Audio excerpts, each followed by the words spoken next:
সুপ্রিয় দর্শক, study in China প্রতিদিনের বইমেলা অনুষ্ঠান থেকে আপনাদের সবাইকে স্বাগত জানাচ্ছি। আমি মুশফিকা। আজও আছি প্রাণের বইমেলায়। ভালোবাসা দিবস আর ফাগুনের আগুন ঝরছে প্রাণের বইমেলায়, সেটা আমি আজকে পরিলক্ষিত করলাম খুব ভালোভাবে। আজও ঘুরবো, আজও কথা বলবো দর্শক, পাঠক, লেখক এবং প্রকাশকদের সাথে। আশা করছি পুরো সময় জুড়ে আপনারা আমাদের সাথেই থাকবেন। চলুন ঘুরে দেখি।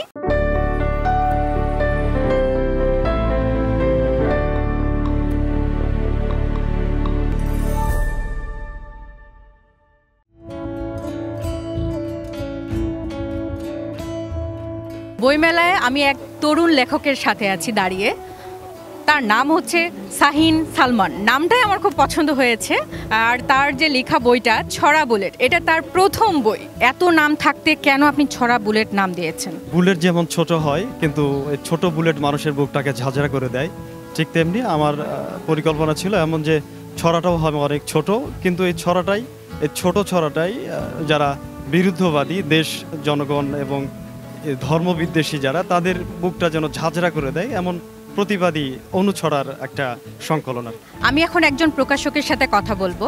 আমি সৈয়দ রানো, প্রকাশক অন্যধারা পাবলিকেশনস, স্টল নাম্বার 525, 526। বড় বড়ের মতোই যে বইগুলোর চাহিদা মেলায় থাকে, সেই বইগুলো হলো শিশুতোষ গ্রন্থের উপরে চাহিদা থাকে, আপনার ভ্রমণ কাহিনীর উপরে চাহিদা থাকে, সায়েন্স ফিকশনের উপরে চাহিদা থাকে, কিংবা আমরা যদি থ্রিলার টাইপের কোনো বইয়ের কথা চিন্তা করি, উপন্যাস, প্রবন্ধ ইত্যাকার গ্রন্থ সম্পর্কে চাহিদা থাকে। 100% স্কলারশিপে চীনে উচ্চশিক্ষা। বিস্তারিত জানতে এখনই কল করুন 01781876187। আমরা প্রথমেই দেখলাম জুলাই গণঅভ্যুত্থানের পর এবার পরিবর্তিত বাংলাদেশের 16 বছরের যে একটি ফ্যাসিস্ট হাসিনা জগদ্দল পাথরের মতো চেপে বসেছিল টোটাল বাংলাদেশের মানুষের বুকের ভেতর, সেই ফ্যাসিস্ট হাসিনাকে ছাত্র জনতার গণঅভ্যুত্থানের মধ্য দিয়ে তাকে পতন করার পর প্রথম বইমেলা।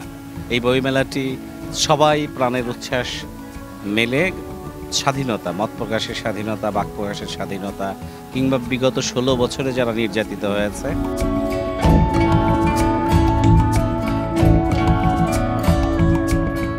মই আমপুরের ছাওয়া বাহে, মই আমপুরের ছাওয়া, মই অধিকার জানো, ওমার হামাক রাজাকার বানালো, মই রাজাকার তুই রাজাকার। কইলকে কইল স্বৈরাচার বাহে শৈলাচার, কলিমুদ্দি জেডুর কথা ফুমে নাই বাহে, 71 ভয় ডর ফেলি যুদ্ধে চলি যায়। ফিরে আলোরা কলিমুদ্দি জেডুয়ার, হামাক উপহার দিল স্বাধীন বাংলাদেশ। কলিমুদ্দি জেডুর রক্তের বিনিময়ে পাওয়া এই বাংলাদেশে কেনে থাকিবে না হামার অধিকার। মই আমপুরের ছাওয়া বাহে, মই আমপুরের ছাওয়া, আমার বুক দাও দাও জ্বলছে কলিমুদ্দি জেডু রক্ত। বইমেলায় এসে আজকে আমি একজন বিখ্যাত কবি, সাহিত্যিক এবং সম্পাদককে পেয়েছি। তিনি হচ্ছেন জামশেদ ওয়াজেদ। সনেট তো কবিতারই একটি ফর্ম। ওই ফর্মের মধ্যে হচ্ছে সনেট হচ্ছে আমার 300 সনেটের উপরে আমি এ পর্যন্ত লিখেছি, যার থেকে বাছাই করে এই নির্বাচিত সনেট অর্থাৎ 150 সনেট নিয়ে এই বইটা প্রকাশিত হয়েছে। এই কারণেই মূলত এর নাম নির্বাচিত সনেট। 100% স্কলারশিপে চীনে উচ্চশিক্ষা। বিস্তারিত জানতে এখনই কল করুন 01781876187। ডিজিটালাইজেশনের যে ফ্যাক্টটা, সেটা কিন্তু এখানে অনেকটা কার্যকরী আমি মনে করি। কারণ আপনি ইচ্ছা করলে একটি ভারী বই হাতে নিয়েও ঘুরতে পারেন, আবার যদি মনে হয় না আপনি এটা কপিটা আপনার মোবাইলে আপনি পড়বেন, তাও কিন্তু করতে পারতেছেন। অর্থাৎ বিশ্ব সাহিত্যটাকে কিন্তু এখন আমাদের হাতের মুঠোয়। তারপর আমি পাঠককে বলবো যে পাঠক যদি বই কিনে তবেই লেখকরা বেঁচে থাকে।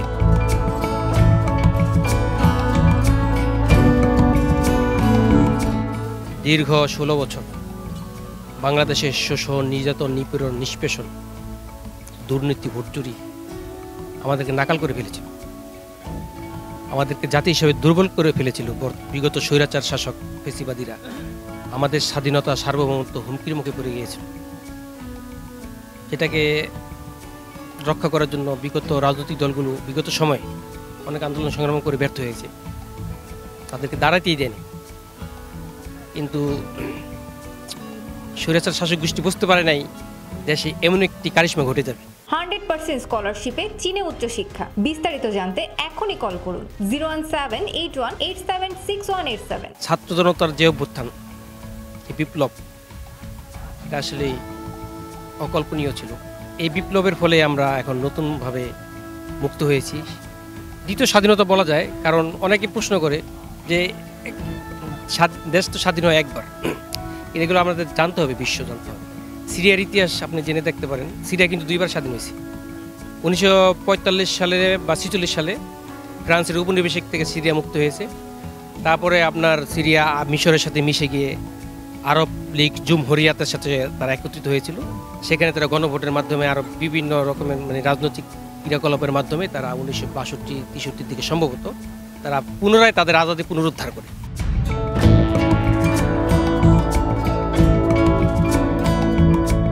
প্রথম বই হিসেবে আমি যেরকম আশা করেছিলাম তার চাইতে অনেক বেশি পাঠকপ্রিয়তা পেয়েছি, এবং আশা করছি যে আরও পাবে।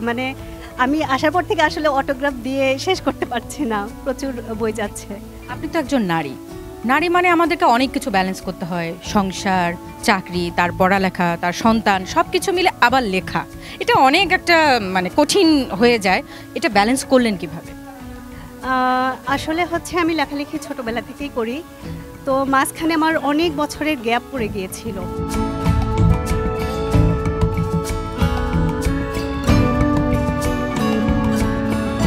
কেমন সাড়া পাচ্ছেন আপনি এই বইটা প্রকাশিত হওয়ার পরে? হ্যাঁ, আমি এই বইটা প্রকাশিত হওয়ার পর বেশ ভালোই সাড়া পাচ্ছি। আমরা অনেক নারী আছি, এই 25-এ এসেও আমরা অনেক অবহেলিত, লাঞ্ছিত, নির্যাতিত।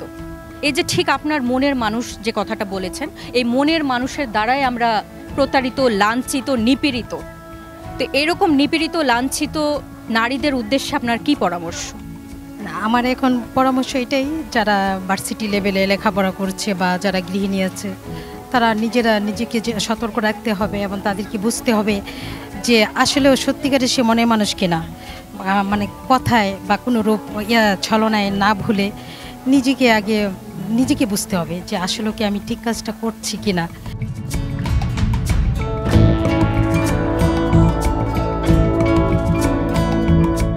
সুপ্রিয় দর্শক, প্রাণের বইমেলায় অনেকক্ষণ যাবৎ ঘোরাফেরা করলাম, কথা বললাম দর্শক, পাঠক, লেখক এবং প্রকাশকদের সাথে।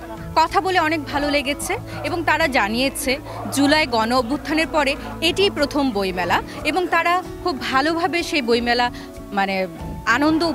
আনন্দের সাথে ভালোভাবে উদযাপন করছে। যে এখানে সাদাকে সাদা বলা যাচ্ছে, কালোকে কালো বলা যাচ্ছে। লেখকরা স্বতঃস্ফূর্তভাবে তার বই প্রকাশ করতে পেরেছে এবং পাঠকরা খুব ভালোভাবে তাদের বই সংগ্রহ করছে এবং তাদেরকে অনুপ্রেরণা দিয়ে যাচ্ছে। আশা রাখছি আপনাদেরও ভালো লাগবে এবারের প্রাণের বইমেলা। আশা রাখছি আপনারা প্রত্যেকে একটি করে হলেও বই কিনবেন এবং লেখক যারা আছেন, প্রকাশক যারা আছেন, তাদেরকে বাঁচিয়ে রাখবেন অন্তরের মধ্যে। আজ এখানেই বিদায় নিচ্ছি, ভালো থাকবেন, আল্লাহ হাফেজ।